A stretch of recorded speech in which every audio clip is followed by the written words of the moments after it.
listening to the First City Lax podcast, brought to you every week from the Florida Panhandle. Coach John and Coach JP explore the best and worst of lacrosse on the Gulf Coast, so strap your helmets on and let's go.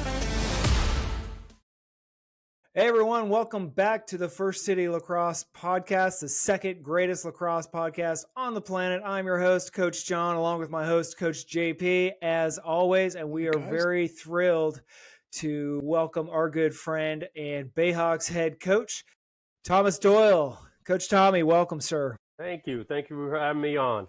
Much appreciated. You are a treat, I promise you. All right, tell us a little bit about yourself. Tell us, a little bit about your background. Tell the family about how long you've been coaching and where you're at right now. I first picked up a stick back in, I was thinking about that today, 1972. Wow. Yeah. Yeah, I started playing way back then, played junior high. Actually, that was interesting when I first started.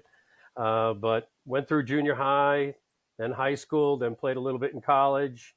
After college, I played a bunch of clubs on Long Island. We did a lot of that. And I started to coach probably about 30 years ago. And it's been going pretty well ever since. So you grew up in the Long Island area? Yes, Central Islip on Long Island. Okay. And then did you play in college at all? Yeah, I played at Kutztown University, small school in Pennsylvania. We were actually really good. They actually got rid of the program, which really hurt. Yeah. But a lot of great players came out of there, a lot of All-Americans. To this day, I forget what his name is, Cruz. He played 3 years before me. He still holds, I think it's the all-time record for goals in Division III. Wow. Yeah, from a small school like that. And that's good. We played a lot of big schools that went D1 later on. We played Lehigh, Lafayette, Georgetown, a lot of big teams. Team that whooped us the most was Salisbury. They're still good. Yes, they are. I'm assuming not the steak, right? Yeah, not the steak. That was definitely for sure. When you're losing 22-2, that was a little different. Man, Salisbury is a contender every year in D3, and they have been forever. Yeah, but we played like Lehigh. Mm-hmm. Actually, sophomore year, I think it was my sophomore year. I had 7 against Lehigh, which was a record for us. So that was pretty impressive in my career. Bringing an A game. Yeah. I like it. I had to. Awesome. Well, I got a couple of quick rapid fires for you, if you're ready for them. Yeah. Just so the audience can get to know you a little bit. Okay. What book are you reading right now? Are you reading a book right now? Yes. James Patterson, he's a liar, or I forget the name of it. But I just got done with a Cross book, Cross's House, which was really good. So Patterson's my favorite. Yeah. Yeah, no, he's a great author. What about podcasts or YouTubes, or you have a favorite channel or something that we should be following that we're not already? No, just the basic channels. That's all I do is I get a lot of stuff, just go on the internet and look around, try and reach out to different coaches. I do that all the time, especially you'd be surprised at Division I coaches that will actually answer you when you text them or email them during not the season, the off season. So that's what I usually do. Well, we may have to pick your brain on that a little bit later, because I know there's probably about 200 or 300 high school players that are going to hear this and be like, oh, I want to talk to a D1 coach. So they're going to want to figure out how to do that. And we are going to get into this later, but you've had the privilege of coaching a player who went D1. Yes. Actually, this is the second D1 player. Okay. Another one was up in Shenendehowa, up in just above Albany. Mm-hmm. What's his name? Mars. Actually, his dad is the head coach at Albany. And we used to go down to Albany all the time, watch Okay. the Thompson twins, all of those guys play. That was something, watching them two play. That was crazy. Those guys were That is, phenomenal. it's like lacrosse in its purest form almost. Those guys were great. Yeah. It's ridiculous. They're so good. It's ridiculous. Like, Yep. You got a favorite player, Tommy? Favorite coach? Favorite player? Favorite team? Not really. Notre Dame is my favorite team. Okay. The Kavanaugh brothers I really like. Yeah. oh yeah. They're a little special. But Notre Dame's a team that I usually follow, So, in fact, I went to the championships this year, which was great because they won, back to back. Oh, yeah. So That's awesome. it was great. It was a good time. I watched them on, in some of the lead up to it, like on ESPN, they had Quint Kesnich out there interviewing them and they were on the field, they had their sticks, they had a goal. And he's like, well, what's your favorite drill? And they're like, oh, it's, we like doing the chaos drill. I'm 90% positive they made this up just for ESPN. But they just take turns throwing the ball at each other and moving around, and wherever they end up, that's where they shoot from, And so if you happen to end up like on the side of the goal, you got to figure out a way to get it in, It was fun to watch, but I was just like, it's not really a drill. This is more just like, they're probably just goofing off, but they're so good that they can find the back of the net pretty much anywhere they're. One of the guys that I like to watch from ESPN is Carcaterra. Yeah. Really nice guy. Yeah. I got to meet him once. Really super dude. Mm-hmm. That's awesome. Yeah, dude, I'll tell you, especially when my boys or when any of our players get a chance to meet those college level players, even if they're, on the club side or something like that, they often, it's mind blowing for them because they, this player who's on the college field, they're playing at this really high level. And then next thing you know, they're on the field with them and they're hugging them, they're fist bumping them, they're talking to them like they're just like average people, just like you and I are talking right now. And they don't even realize it's like they were you 2 years ago. Absolutely. Those guys, a lot of those guys are very humble, They are, yeah. Because they know, this is, once in a lifetime, and I'm only going to get how many years out of playing D1 at a top level, and not too many guys go on to play in the PLL and all of them. So they're very good. A lot of those D1 players are awesome to talk to, and just ask them a question and they'll answer it. And they'll sit there and talk to you all day Yeah, they absolutely would. I mean, that's just kind of how all of them. JP and I are the same way. Like we start talking lacrosse, man, you might as well forget the rest of your day. You got a favorite team, Tommy? Notre Dame. Notre Dame. Yep. Yeah, you said that. That's Yeah. right. I thought you might say Virginia. But... Yeah, no, still, I gotta stay true to my heart. Okay, that's fair. Well, so you are the head coach for the Bayhawks high school age team, but it's not necessarily associated with a specific high school. Let's talk about that a little bit, because Alabama is one of the states that does not have state sanctioned lacrosse yet. No. So talk to me about how you've been able to develop this club team into some players and actually get them looks from college coaches. Actually, the club's been around before I came down here. I came down here 7 years ago, and they've been around for a while. And they're not. We try to get affiliated with the school, but a lot of the schools won't take us until it is a legitimate sport in high school. So Mississippi has the same problem. Louisiana has the same problem. So that's how we all play each other, because like at West Florida, when the season starts, you're not allowed to play us because we're a club team. So it's against the rules. So it's tough, but we have, I think, 15 teams in our league, which is pretty good. Yeah. We're going pretty strong. And there's other leagues out there, and it's a constant battle to try and, hey, teams want to come from one league to the other league, and it's just rough. But if we could find a school, that would be awesome. But it's come up in Alabama a couple of times about being a school sport, and it's been shot down. And I don't know why, but it just is. But there are a ton of teams up in Birmingham, Mm-hmm. really good teams. In fact, the starting goalie from Georgetown, I think, went to Hoover or one of them up there. That would make sense. That's a sports town too, man. Big time. Yeah, and those schools up there, they let the teams come right in and play it on their fields, and so it's a lot different.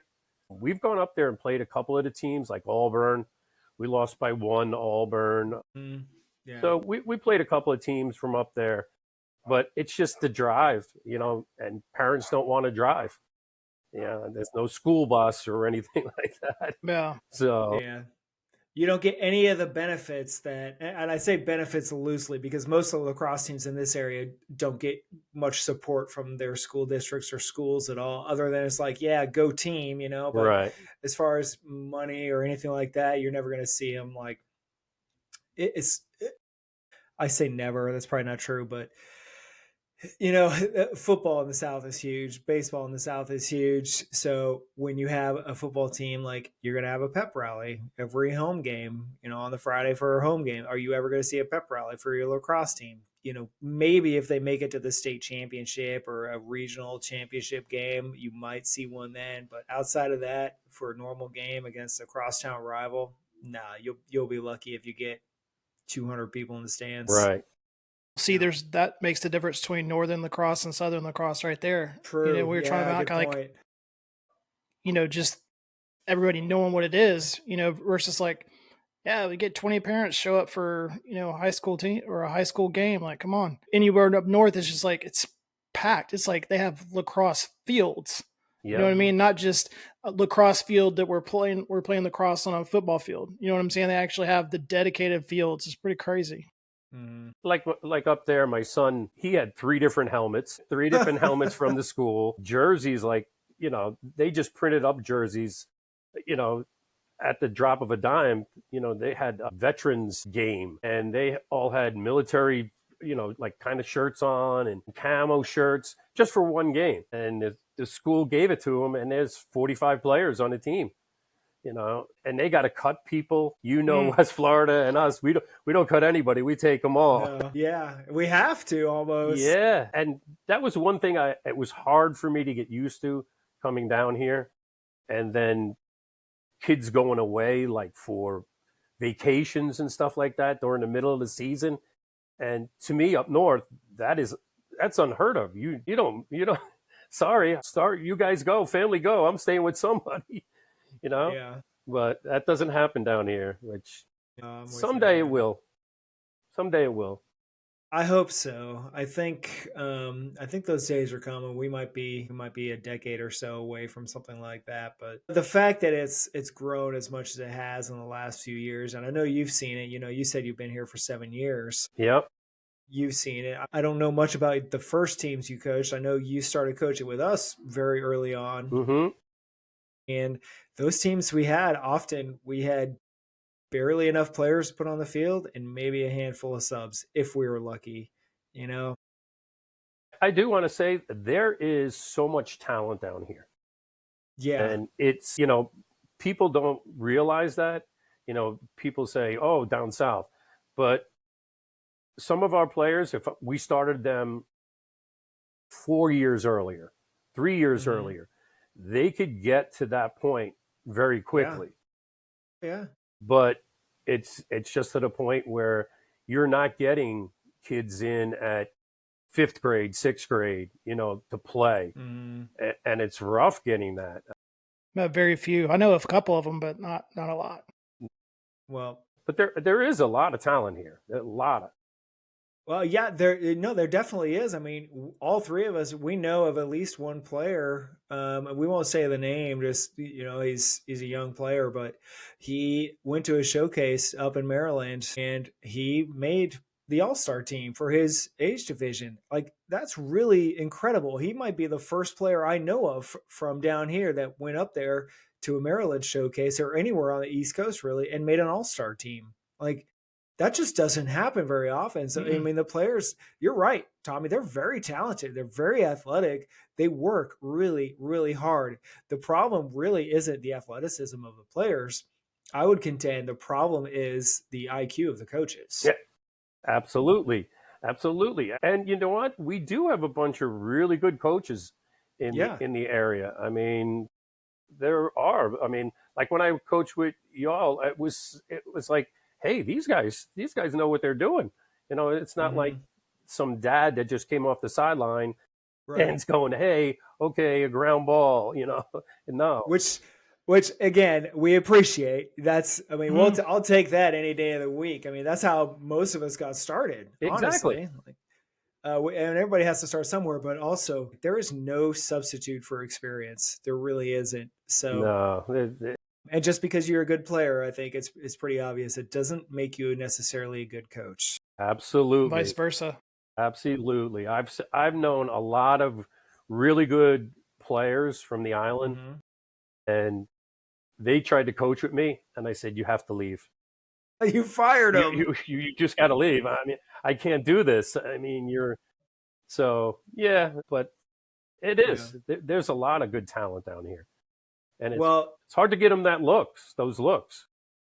So are you doing anything specific? You know, a lot of players, a lot of high school players specifically, they want to get that look. They may not pursue it at the end of the day, but having that look, having those bragging rights of having coaches reach out and contact them. I don't know about you, but I have coaches reaching out to me from colleges all over the U.S. every week right now. Every week asking about certain players that I don't even coach anymore. They just, these players happen to list me as their club coach from 2 years ago or 3 years ago. And the coach says, hey, tell me about this kid. Yep. What is he like? What is his attitude? What is his work ethic? That's the biggest thing. What is he like off the field? Yeah. They want to know two things. They want to know what are his grades or her grades. Yeah. And what is he like? How hard does he work? Yep. Those are the two questions I think I get the most often. When I talk to all my players and they talk about college, I say, first of all, you pick a college that you're going to go to that's going to what? And they all know it's going to get me a job when I get out. I said, that's the biggest thing. I said, then lacrosse is second. My son is a prime example. He could have went to a couple of bigger schools, but he picked Maryville they're a good D2 team, but you know, he's like, I want to go, you know, D1. I said, but they're going to give you money. They're going to, and you're going to come out with a good education. Yeah. So that was the biggest thing. And he's finding that out now. And that, you know, I've had this conversation with, you know, we had a coach out here in this area who was a former, you know, college standout player. And he was a former MLL player and just really, really smart. A great coach, I thought. And one of the things he said that I've really taken to heart, and I've shared it with the other high schoolers that I coach, is that find a school, like you said, find a school that you can get a degree from that, you know, worst case scenario, something happens and you don't get a chance to play lacrosse. And this can be anything from I didn't make the team to I tore my ACL the first practice and I was out for the season. And then, you know, because coaches recruit 4 years in advance. Absolutely. Right? They're not recruiting their next team. They're recruiting their team 4 years from now. And so now it's just like, well, shoot, I just lost a year. I still have 4 years of eligibility, but I lost a year playing. And now I have all this talent coming back in, plus the players that were just here. And I didn't get a chance to play because I tore my ACL or I couldn't keep my grades up or whatever the situation happened to be. Find a school that you're going to still love to go to, even if you can't play. I think that's super important. Would you agree with that? And you have to, yes, you definitely, you have to mesh with the coaches too. Mm-hmm. Oh, yeah. And even lately, though, you know, you have a lot of coaches moving and going to different new career for them. So they move around. But still, you have to, the coaches are important. That, you know, if you mesh with the team. My son went to Roanoke, and I took him to Roanoke, and they wanted him real bad. But he turned around and said, the guys on the team, I don't know. I just didn't feel it. You know, and the coach was like, no, look, you're my number one defenseman that I want. And he was like, no, I'm not coming there. You can give me all the money you want. The personalities have to match. It's I mean, it's really that simple. You got to live there for 40 years. That's right. That's right, man. So Tommy, why don't you discuss a little bit about your program, about not only teaching lacrosse, what else are you teaching your players when you recruit them? When we talk to our players, we talk about family. We bring that big up as, hey, when you're here, we're all one big family, and we want to keep it that way. Personally, as a coach, off season, I'll text some of my boys and say, hey, what are you doing? Hey, are you doing this? Are you working still on your stick work, on your footwork? And they'll write back and say, yeah, coach. And I say, don't lie to me. Come on, man. It will show itself. And it does, and they know it. But yeah, that's you kind of have to mesh with your players a little bit, and every player's different. You all know that. Every player is different. You have to. Some kids you can't yell at because they go into a bubble. Some kids you can yell at, and the best comes out of them. So it's a tough. As being coaches, it is really hard to do that, but we try. Our program we take in from 4 different schools: Daphne, Spanish Fort, I forget what else, Bayside. So there's kids in the area that sometimes don't know each other, and we have to get them to know each other. And we'll make them. I make them sit with each other. If you don't know a player in the beginning of the year, and you have to stand up in front of the whole team and talk about that player and become friends with them. Great technique. Yes. Yep. And they'll say, hey, this is my friend. And first they'll get up there and say, hey, this is so-and-so. And I say, no, that's your friend. Not this is so-and-so. This is your friend. This is a good buddy of mine. And talk that way and come out and tell me about him. And this way you get to know each other. We get guys that will go from one high school to the next to pick up other players to come to practice. I mean, we're really starting to gel pretty good because I think the guys before, the coaching staff we have now, they were more into 2 hours practice, that's it, never talk to players, never do anything. And that's just sometimes just not my style. And that's the way I try to be more involved with those kids.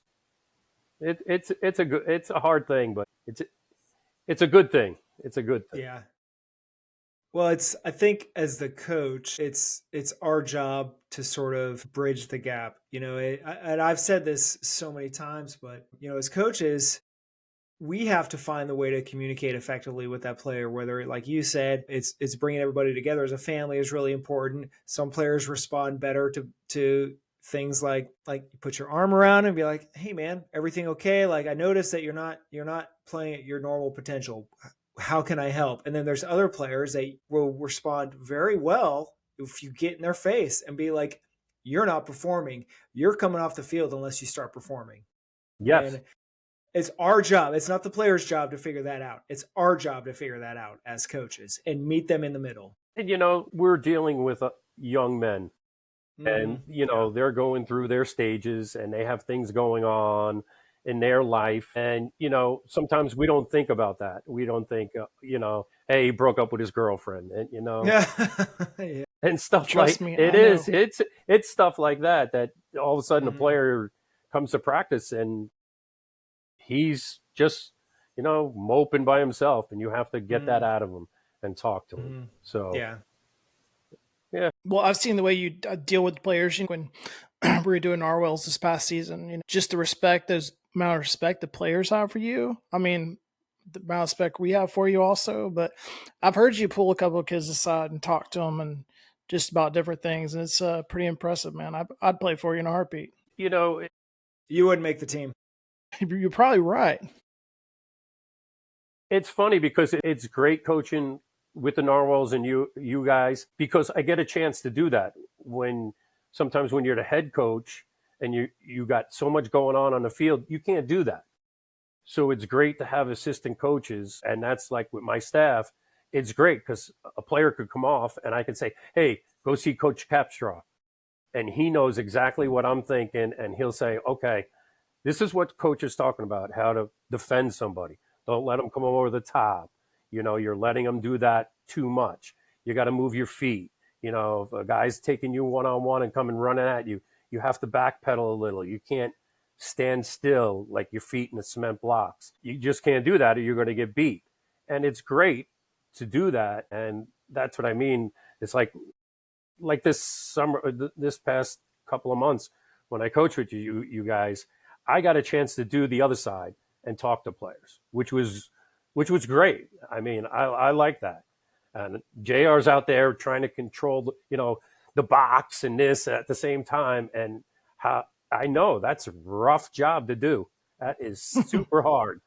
You're trying to control the box and you're trying to control what's on the field, see what players might be hurt, what players not performing, what can you do to change it. That's all about being a coach, which is great. Well, we're not going to let you off the hook about something real quick. So we want to ask, being a younger player, what would you say, or being more experienced, what would you say to your younger self? And the fact that you're in the High School Hall of Fame now, so you got to really be careful what you say. Yeah, here we go. This is it. To my younger self, I would have probably worked harder. I had a lot of talent, but I didn't use all my talent. So go out there and give it your all. Practice more. Practice as much as you can. Work with your stick. I could shoot right-handed hard, but my left hand wasn't so good. And I found out in college, that's not going to work. So you had to get your left hand down. You definitely had to get your left hand down. And if you didn't, you weren't going to play. So a lot of that, and probably to get my grades up. That's good advice. Too. Yeah, I was more of a let's have some fun kind of guy. Yeah. So if you had to say, so it sounds like if you could do more of something, it would be you would practice more of the things when you were younger, things that you weren't really as good at. Is there something you would do less of? And this could be as a coach or as a player or anything. Is there something you wish that maybe you didn't spend so much time on? I kept shooting right-handed, and that was the thing. I'd go in the backyard and shoot, but I would never shoot left-handed. I would always shoot right-handed. And now that I look back at it, I'm like, this is something I should have done. I really should have done. But you look back and you say, okay, now I can change players and tell them, no, you need both hands, especially in today's game. Yeah. They look at you and they roll their eyes. Yeah. And then the best thing, I think I had my boys on the podcast a couple of weeks ago, and I asked them that same question, and they were just like, I wish I spent more time on my offhand. I wish I spent more time dodging, like practicing the different types of dodges. I wish I spent more time practicing the things that were hard. And they're just like, when you practice the things that are hard, if nobody's looking, then it doesn't matter if you make a mistake. Fundamentals. You just fix it and move on. Fundamentals again. If you practice the things that are hard when no one's looking, then nobody cares. But if you can't execute that thing when everybody's looking, everyone's going to know you didn't practice. Right. Absolutely. And that's one of the things their coach pointed out to them, their college coach, and it really stuck with them. So now they're telling, all their former players back in high school, be like, hey, you guys really need to be working on this. So integrity too, Mm-hmm. Yeah, fundamentals always comes up, Tommy. Every time we talk, every night, fundamentals comes up like 4 or 5 times, I went to a Notre Dame coaching clinic, and you wouldn't believe, like, their defensemen and everything, they do breakdown drills, they do ground ball. I mean, they're doing stuff all the time, and they're going over picks, just basic stuff, and they're doing it. So if they're doing it, everybody should be doing it. I say that all the time. If it's good enough for Notre Dame, or if it's good enough for Maryland, Duke, or if it's good enough for Maryland or North Carolina, it's good enough for you. Yes. I promise. Yes, absolutely. Well, is there anything you're excited about this season? I know you've got. Have you started practices already? You started looking at the spring season. We've had some practices. We practice like every Tuesday and Thursday. We have some new players on the team, which is great. We have a young team. very young team. We have one senior. We have a lot of sophomores that are going to be playing, like the Narwhals this year. A lot of those players that came from the Bayhawks over and played, they were all sophomores. I mean, Hunter and all of them. And actually, Hunter Dietrich is out in Orlando right now for a big tournament. And he's like, God, these guys are going to rock me. Trial by fire. Yeah. It's a good kid. Yeah. I had a couple. He's a talented player Yeah, for sure. I had one player go up to Maryland and he found out what it was like, the hits to get hit. And he said, that's a penalty. And they were all looking at him like, that's not a penalty. Not up here, it's not. See, it's that back to the thing about when I talk about northern lacrosse versus southern lacrosse, just like that. I mean, it's you hear something new every day, but yeah, it's a completely different game up there and down here. It's a very physical game up there. Very physical game. So a lot of players getting hurt. You need those big rosters. So what does Coach Tommy do to prepare? What do you do to prepare your players? Prepare them for what happened? What do you do and prepare your players for upcoming games? Like, do you have any routines that you always do or no? No, we just stick to the basics. And we go over our game plan, what we want to do. We know a lot of the teams, and a lot of the teams that are down here, they have one or two really, really good players. So we know that, okay, we have to key on these guys, take them away. And we'll talk about it. We'll do whiteboard. We just did whiteboard the other day because some of our defensemen and middies were getting lost in our slide packages. So every time we went to slide, the 2 slide wasn't there, or the 3 slide wasn't even close, or, guys weren't covering areas that they should have. So we just talk about pretty much basics. And if you can stick to basics, you can win a lot of games just on basics. Clearing the ball, picking up ground balls. That's huge. I mean, so. Yep. I ran a stat a while back. I can't remember which year it was. It might have been 2021, 2022, something like that. It was a couple years ago, but I think we may have just lost JP. Yes. We could wrap this up if we need to. But I ran a stat that basically said that sorry guys. You're good, man. What I was saying, JP, is that I ran a stat a while back that figured it. I was looking at what are the championship teams made of. So I took basically the top 8 teams, and there were a couple of things they did really, really well: ground balls, penalty kill, and shooting percentage. And what those numbers mean is that those are fundamentals, right? Shooting percentage goes way up when you're taking high percentage shots. Yeah. And that they're very disciplined in their shooting. Those teams like North Carolina and Duke and Maryland, those teams that finish in the top 8, Syracuse, Virginia, Cornell, whoever they are, like they take high percentage shots. They don't miss a ground ball. And, even though they're playing against the top lacrosse athletes in the country, they still find a way to beat them on penalty kill. Like they had penalty kills in excess of 80%. It's crazy. Yeah. And we practice man up offense all the time. But you don't practice defense. Right? And so, but those teams do. I guarantee you they do. And they play man down all the time. And so they're very good at it. And like you were saying, the 2 slides are always there. The 3 slides are always there.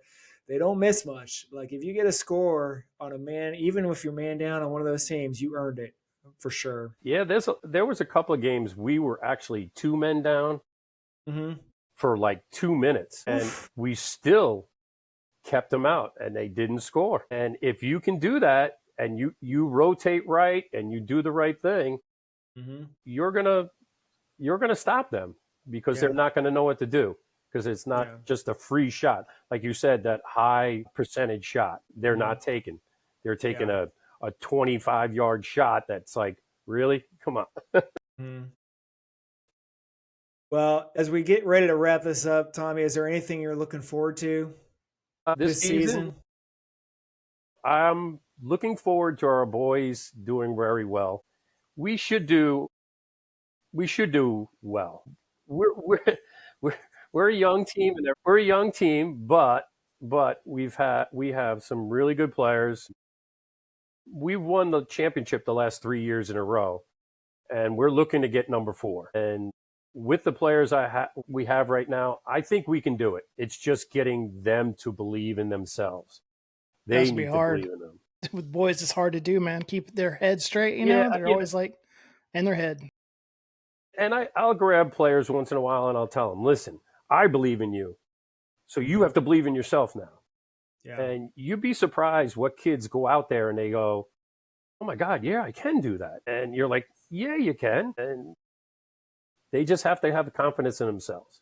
Once they get that confidence, then they're off to the races, which is great. Yeah.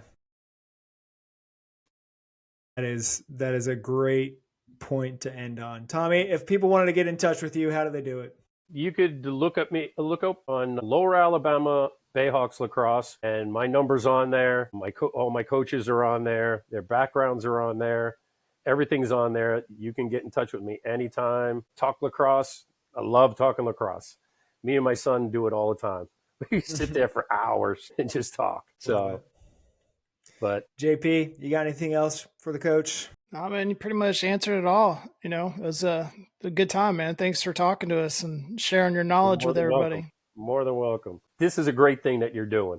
I mean, to put this out there, a great thing you're doing. Well, Tommy, like what you do is great too. You know, molding these boys and the men to play. You know, be better at life and better at lacrosse. That's what it's all about. All of us right here, all 3 of us, we do the same thing. You know, we're molding these young men. That's what it's about.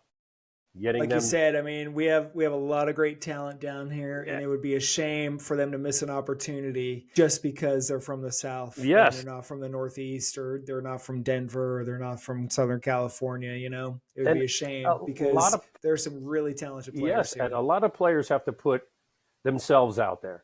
They need to, I know it's hard to go up to, it's a lot of money to travel up to, you know, to Maryland and all of that and play in those, you know, games up there. But just put yourself out there. If you want to go to a school, put yourself out there. Get in touch with the coach.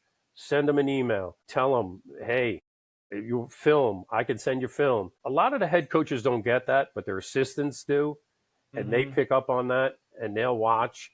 And if they see some clips, they'll turn around and say, hey, you know, this kid's got some talent. And it is. I mean, I have 2 players up at UAH. One's playing at Auburn, and they're only a club team, but they're a really good team. So, and of course, we have Troy that's playing at Virginia. So, but there is some great talent down here. I would love to see them go further. Absolutely. You'll have to put us in touch with Troy. I would love to get him on here and talk about his journey a little bit. So maybe he would love it. Yeah, great. Maybe when we get done, we'll see if we can coordinate that. I would love to have him on. I know, super kid, super. Yeah, I can't even call him a kid. He's 6'5", 225. Yeah. I mean, once you've coached him, I think they're always your kid, right? Yeah, oh yeah, they are. You know, he's so funny. He would come up to me every time, and you know, it'd be a tight game or something, and he'd come up and say, don't worry, coach, I got you. I'd be like, okay, Troy. And that's all I needed to hear. I'm like, okay, that's great. So greatest attitude to have. Very humble, and the best thing is to listen to him, his practices, what he does, how he does it. Here's a top goalie in the country, and he never had a goalie coach. Never had a goalie coach. Just hustled. Yep. So when he went to Virginia, that was the first thing they asked him, and he said, I never had a goalie coach. And they were like, well, how did you learn? And they said, watching your videos. And that's how he did it. And that's how he got to be where he is. So yeah, I can't wait to talk to him. That's going to be an amazing interview, I'm sure. You'll love that kid. Yeah. You'd love awesome. Him. Tommy, thanks so much for being here. JP, as always, thank you for making sure we stay on track. Everybody, you can find Tommy at Bayhawks or Lower Alabama Bayhawks Lacrosse, and you can always find us at First City Lax on YouTube, Facebook, Instagram, and you can also email us, John at First City Lax, JP at First City Lax. We're grateful you're here. Stay tuned for the next one. It's going to be a good one. Tommy, thank you so much. We will see everybody next time. Hit the wall. Have a great night. There you go. All right. Have see a great everybody night. later. All right. If you like what you hear, drop us a like and follow wherever you downloaded this podcast from, and on Facebook, Instagram, and YouTube at First City Lacs. Check back every week for more content. Thank you for being a part of the First City Lacrosse podcast.